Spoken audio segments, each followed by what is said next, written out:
Nah, akhirnya datang juga. Ini dia Bapak Iwan Wahyudi. Assalamualaikum warahmatullahi wabarakatuh. Selamat Waalaikumsalam malam. warahmatullahi wabarakatuh.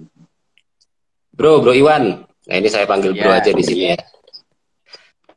Nah, ini teman-teman sudah menunggu. Jadi ada beberapa hal yang kita bisa diskusikan di malam ini. Dan mm, mungkin dari Bro Iwan nanti bisa share ke teman-teman apa sih sebenarnya kegiatannya, terus kemudian penulisan itu efeknya seperti apa, terus kenapa orang-orang itu kok sampai bisa tertarik ke penulisan. Nah, ini saya opening dulu bahwa Bro Iwan ini adalah Iwan Wahyudi, adalah seorang penulis yang sudah lama menjadi blogger juga, terus kemudian sudah menerbitkan beberapa buku biografi, sudah menjadi editor perusahaan juga, dan beberapa karyanya sudah terbit. Jadi teman-teman bisa cek Iwan Wahyudi dan juga di blog pribadinya iwanwahyudi.net dan juga untuk websitenya penuliskreatif.com. Nah, ini bro, ini kan teman-teman UKM ini banyak yang online. Jadi kira-kira kalau misal sekarang ya, kalau misal dipraktekkan, kira-kira kalau di dunia antum ini ya, di penulisan itu seperti apa? Dan bagaimana sekarang responnya orang-orang itu, kok bisa sampai penulisan itu sampai digemari dan banyak yang pesen? Apakah memang benar-benar ngefek atau seperti apa? Coba antum ceritakan dulu. Assalamualaikum warahmatullahi wabarakatuh. Waalaikumsalam warahmatullahi wabarakatuh. Jadi makasih ya, ini dari Bro Baitul Ulum ini.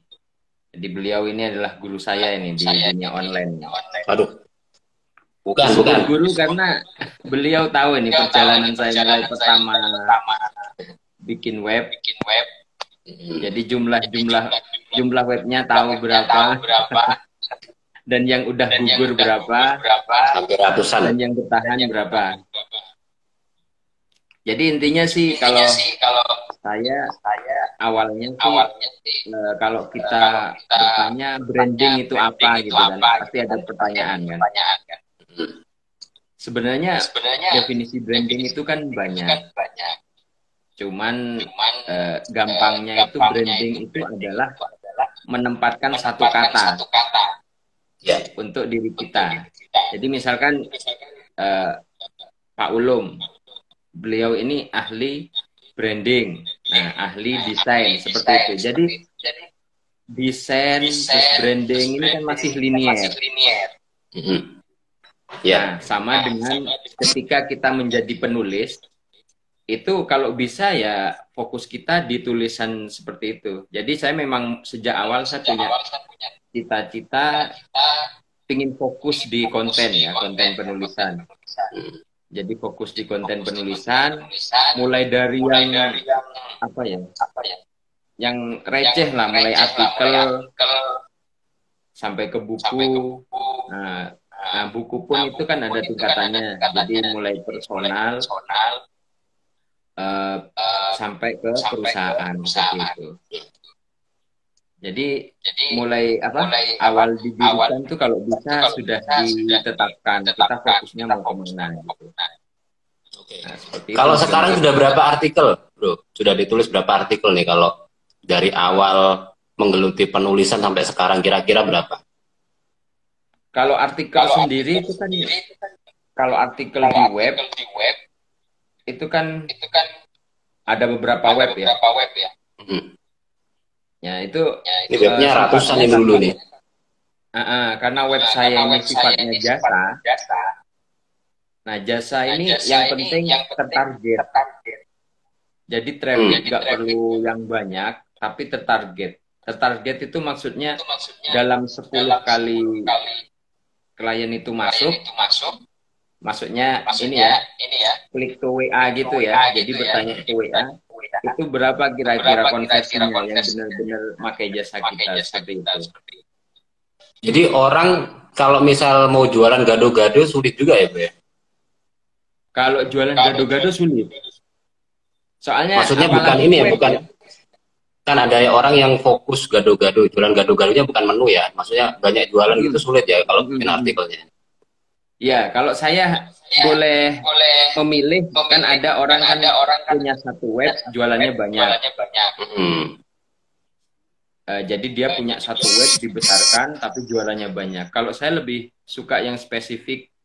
Jadi spesifik itu web-webnya kecil sampai menengah, tapi ada beberapa. Jadi beberapa ini, misalkan satu ini khusus untuk nulis buku ya. Misalkan untuk nulis biografi sendiri, untuk perusahaan sendiri, untuk sasarannya misalkan jualan buku nanti beda sendiri. Jadi seperti itu. Jangan sampai ngumpul jadi satu gitu. Jadi teman-teman kalau misal yang ini ya, kalau misal mau fokus di online berarti tentukan dulu satu ya. Berarti satu produk dulu, baru kemudian nanti kontennya apa gitu.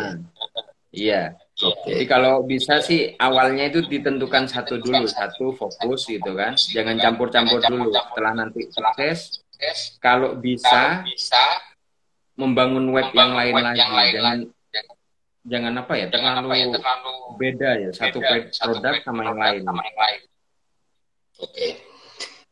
Kalau yang ini, kalau misal dulu kan pernah cerita kan ke saya kalau misal banyak yang pesen untuk artikel-artikel di Wikipedia. Jadi kalau yang pesan artikel di Wikipedia itu kan berarti kan harus tokoh ya. Jadi public figure. Artinya kan mereka jualan itu. Mereka kan menjual dirinya, menjual personal brandingnya. Nah, kalau menurut antum nih, efek tulisan Wikipedia untuk personal branding itu seperti apa? Kok banyak yang pesan ke antum artikel-artikel Wikipedia tersebut? Kalau artikel Wikipedia itu sebenarnya lebih ke ini ya, kebanyakan orang itu yang tidak punya web. Oh. Jadi dia ingin langsung muncul di Google dengan mengumpulkan data-data yang sudah ada itu dikumpulkan di Wikipedia. Tapi syaratnya kan juga berat Wikipedia itu. Betul. Jadi syaratnya itu pertama opsinya 4 referensi buku yang ber-ISBN.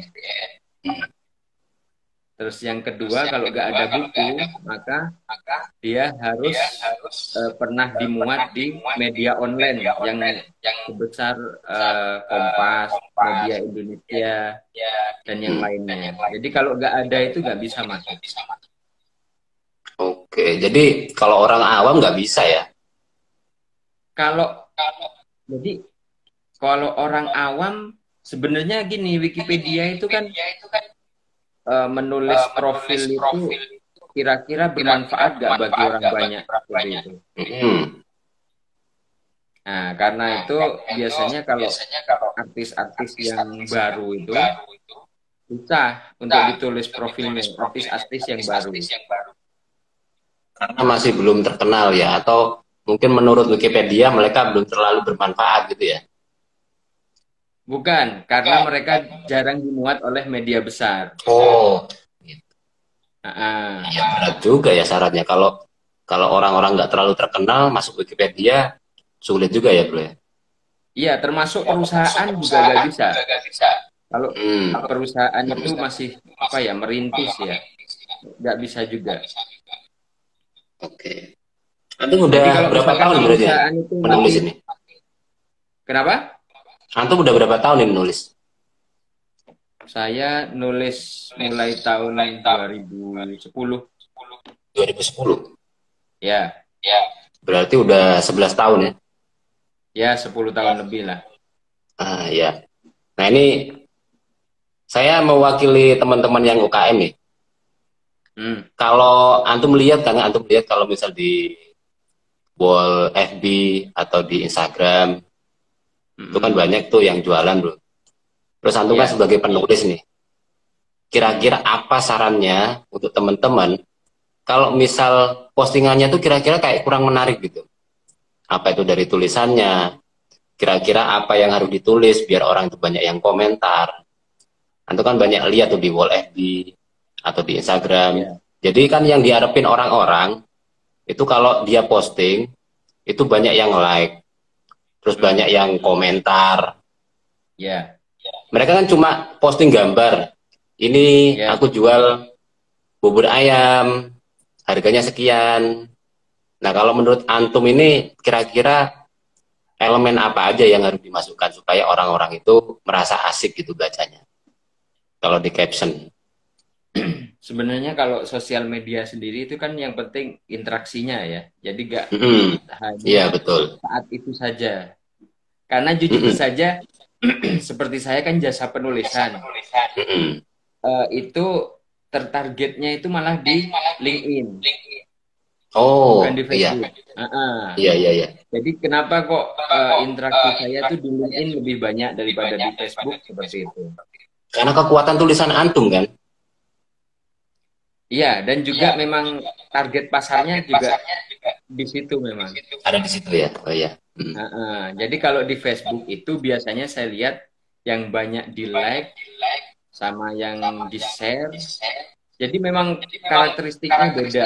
Kalau LinkedIn itu mungkin suka konten-konten yang agak serius gitu ya. Kalau yang di Facebook, iya. Kalau yang di Facebook biasanya suka yang apalah yang lucu, yang bikin seneng apa, nanti disisipin tuh akhirnya jualan. Ya, jadi yang penting viral kalau di Facebook. Yang penting viral dulu baru jualan. Kalau yang di LinkedIn itu sesuai dengan yang saya bilang, jadi yang pertama harus memposisikan diri dulu sebagai apa. Nanti pasti orang lihat, oh, ya ini penulis seperti itu. Gitu sih. Jadi sebagai expert antum sudah dipercaya circle di LinkedIn itu ya. Ya, di situ lebih ini kalau LinkedIn, kalau penulis. Jadi kalau LinkedIn itu orang-orang yang serius. Ini informasi juga buat teman-teman. Kalau yang FB itu, wah itu juga butuh sentuhan-sentuhan lain, bro ya. Jadi bukan hanya menulis, tapi di situ harus ada caranya biar orang-orang itu, oh lihat ini lucu, jadinya viral. Ya kan sering kita lihat itu hal-hal yang nggak penting itu viral. Terus yang bermanfaat itu malah nggak ada yang share, malah nggak ada yang like gitu ya kalau di Facebook ya. Sama juga dengan Instagram. Kalau antum lihat seperti ini, fenomena kayak gini nih gimana nih? Apa perlu kita merubah gaya penulisan atau gimana nih? Ya sebenarnya sih ini kan kita sebagai orang yang memanfaatkan media itu ya, jadi harus tahu ini pemakaiannya. Jadi misalkan web sendiri, kenapa kok akhirnya dia itu bisa page one misalkan. Nah, jadi nulis di web, nulis di Facebook, nulis di LinkedIn, itu pasti beda ini karakteristiknya. Wah, ini dia. Jadi kalau misal kita nulis di Facebook, kita sesuaikan dengan teman-teman kita. Kalau teman-teman kita kebanyakan anak misal ya anak-anak yang pengusaha, itu cocok ya kalau misal kita share masalah jualan. Tapi kalau misal teman-teman kita di Facebook itu orangnya yang nggak seneng jualan, terus kita juali terus ya percuma ya, bro ya. Ya seperti itu. Oke.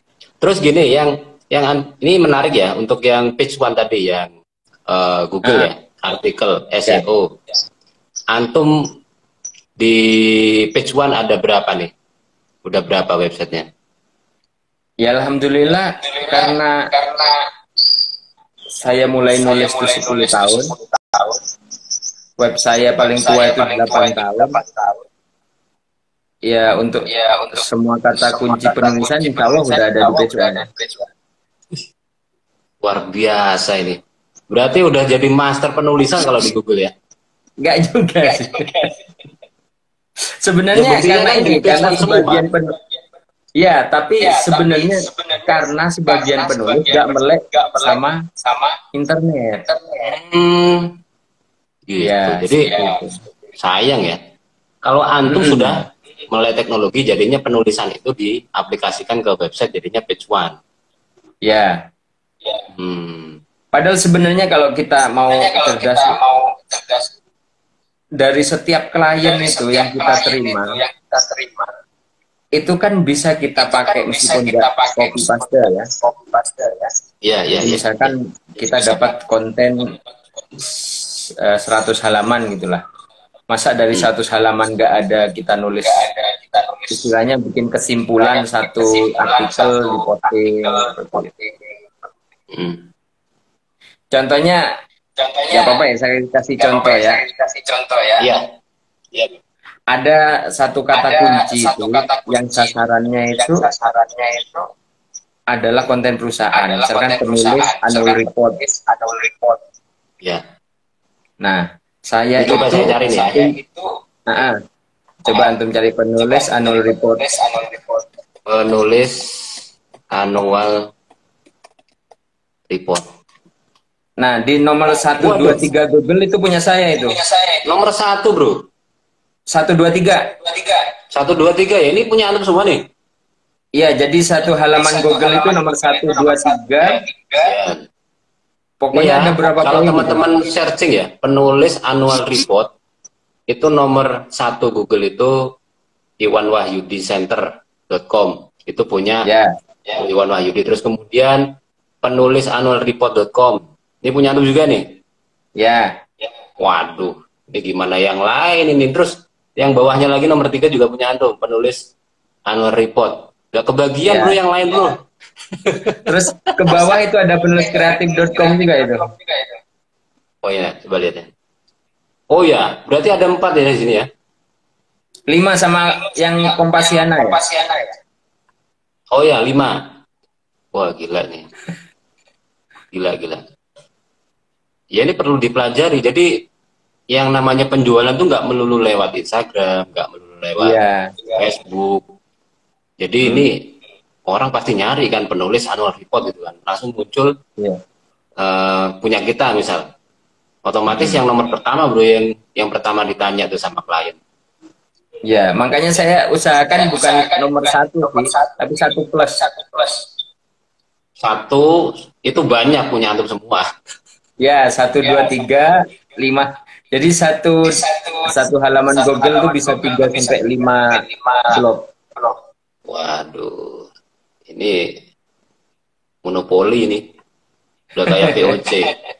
Tapi menarik ya. Jadi untuk jasa ini berarti antum sudah menguasai. Kalau di kita istilahkan itu kalau di satu ruko lokasi gitu, itu ruko antum itu udah yang paling depan sendiri. Terus kemudian nomor 2 sampai nomor 3, 4 itu punya antum semua. Jadi orang masuk itu tanyanya, walaupun ke ruko yang pertama misal pindah ke ruko nomor 2, itu sama juga yang punya.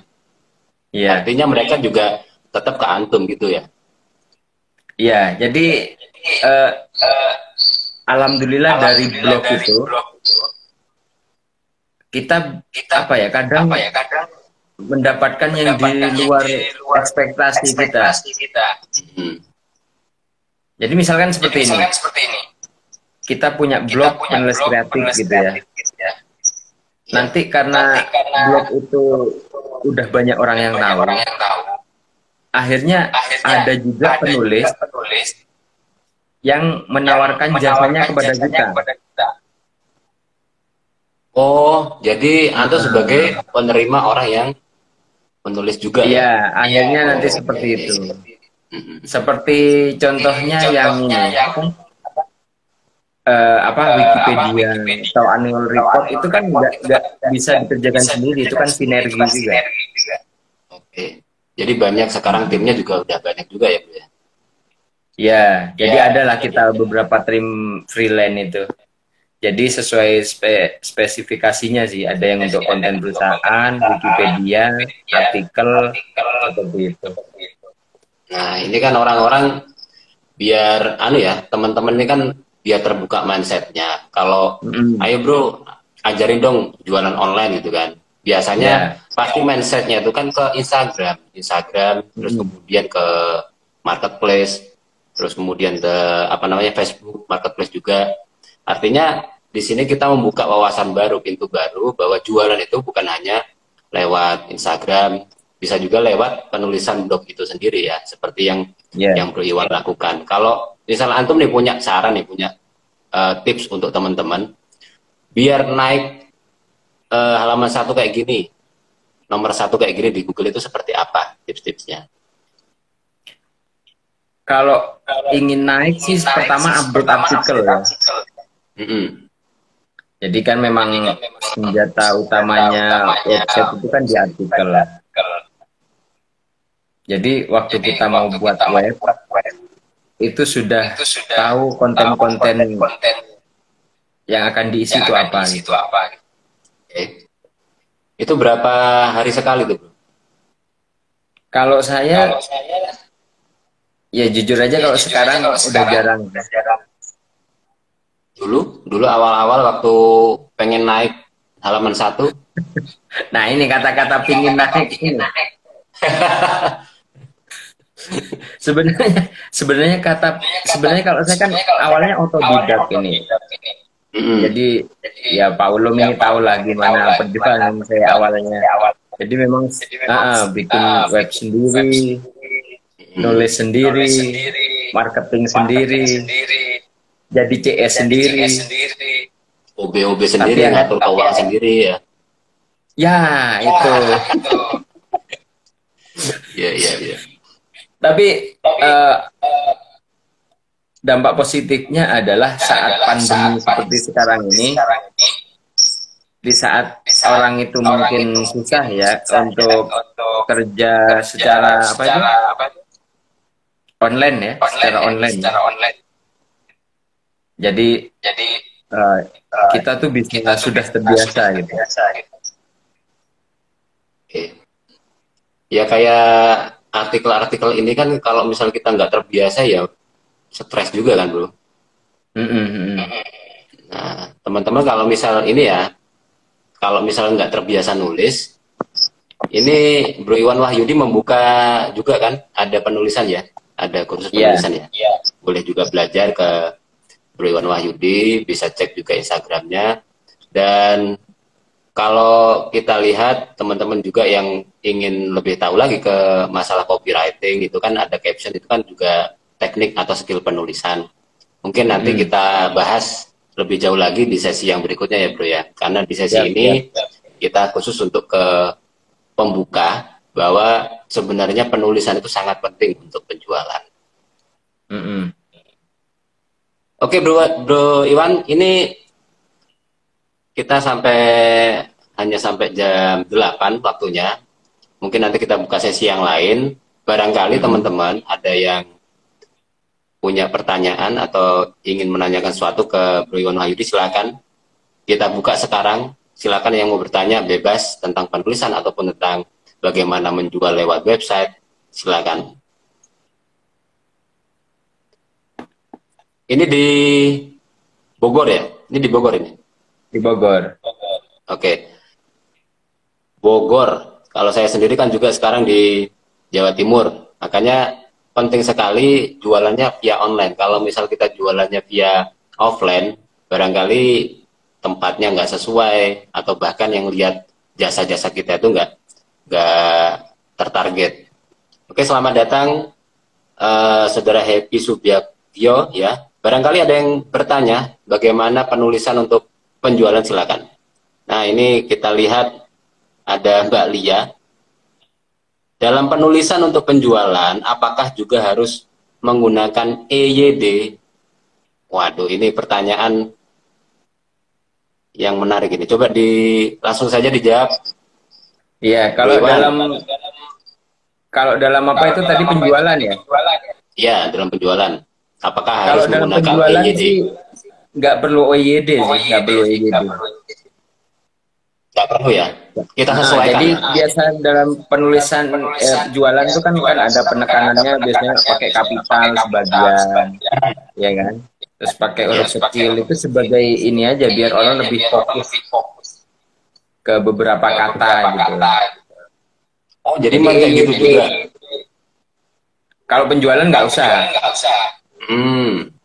usah. Tapi kalau penulisan buku itu penting. Itu memang harus lah kalau untuk penulisan buku. Kalau untuk jualan, kita targetnya supaya orang tertarik untuk membeli produk kita gitu ya. Jadi bebas ya. Bebas. Oke, jadi untuk Mbak Lia, tidak usah menggunakan EYD kalau misal untuk jualan. Kalau misal huruf kecil semua silakan, tapi kalau caps lock semua ya jangan ya bro ya. Nanti kayak orang marah-marah. Sudah jelas Mbak Lia, mungkin ada pertanyaan lain silakan. Yaitu penulisan untuk meningkatkan penjualan, barangkali ada yang masih belum paham dari penjelasan tadi. Kalaupun tidak bisa dijelaskan malam ini, nanti kita adakan sesi yang kedua dengan Bro Iwan, karena ilmunya masih sangat banyak sekali yang perlu kita kuras. Kalau bisa habis, biar nggak tersisa gitu ya.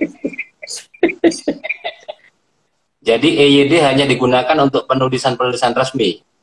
Iya, EYD untuk penulisan resmi. Bahkan banyak teman saya itu penulis, dia kalau status itu ya udah bodo amat pakai singkatan YG, DST itu gak apa-apa.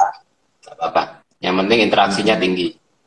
Ya, yang penting interaksi tinggi. Tapi kalau udah nulis buku ya harus gak boleh disingkat-singkat lah. Dicoret sama editor. Nah, ya, jadi kalau untuk buku harus baku. Ya, begitu Mbak Lia. Jadi EYD hanya digunakan untuk skripsi, terus kemudian untuk buku, untuk artikel yang ditayangkan di media itu harus EYD. Seperti itu. Mungkin ada yang lain? Pertanyaan, kita buka 1 atau 2 penanya lagi tentang penulisan yang digunakan untuk jualan. Barangkali ada yang jualan cuma posting foto tapi nggak pernah ditulis captionnya, kosongan gitu. Mungkin ada, saking bingungnya mau nulis apa mungkin. Ya, terima kasih sama-sama. Ada lagi pertanyaan? Kalau misal tidak ada, kemungkinan kita akhiri ya, kalau misal tidak ada penanya tentang penulisan untuk jualan. Begitu ya bro, mungkin ada pesan-pesan terakhir, bukan pesan terakhir ya, bukan untuk pesan terakhir, maksudnya untuk sesi ini, untuk teman-teman, kira-kira apa nih? Untuk teman-teman UKM. Ya, untuk teman-teman UKM sih pesan saya, yang penting action ya. Ya, jujur saya dulu bikin blog itu karena awamnya. Pernah bikin, terus ke-delete lagi. Saking awamnya. Iya. Tapi lama-lama kalau kita sering gabung misalkan di grup WordPress Indonesia gitu ya. Ini kan, terus grup apa di Facebook itu yang seperti itu. Pasti lama-lama tahu juga lah tentang domain, hosting. Dan kalau bisa ya, jadi kalau bisa pesan saya bagaimanapun caranya kalau bisa punya satu web lah minimal. Untuk jualan ya. Untuk jualan, karena itu kan nggak bisa kita hanya mengandalkan sosial media, Facebook, Instagram, sampai ke Pinterest. Kalau nggak ada ke tempat apa kalau bilang kita tempat pelabuhan terakhirnya itu ke web itu loh, semua itu kontaknya.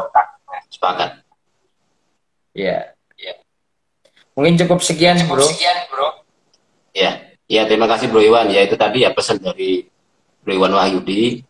Jualan apapun via online itu kalau bisa minimal harus punya website ya. Karena memang kalau website itu seperti rumah, seperti toko. Jadi kalau orang jualan hanya sebar brosur, sebar broadcast, tapi nggak tahu rumahnya, tokonya di mana, itu nanti akan mengurangi atau minimal ya. Jadi kalau closingnya itu sangat minimal sekali. Kalau misal kita ingin maksimal, berarti minimal harus punya satu website.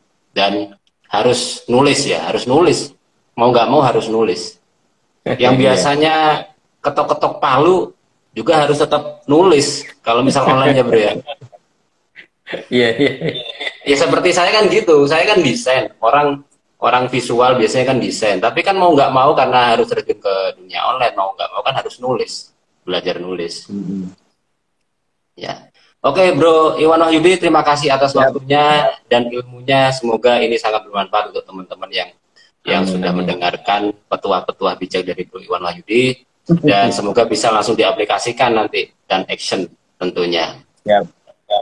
Terima kasih Bro Iwan. Kita ketemu lagi di sesi yang berikutnya.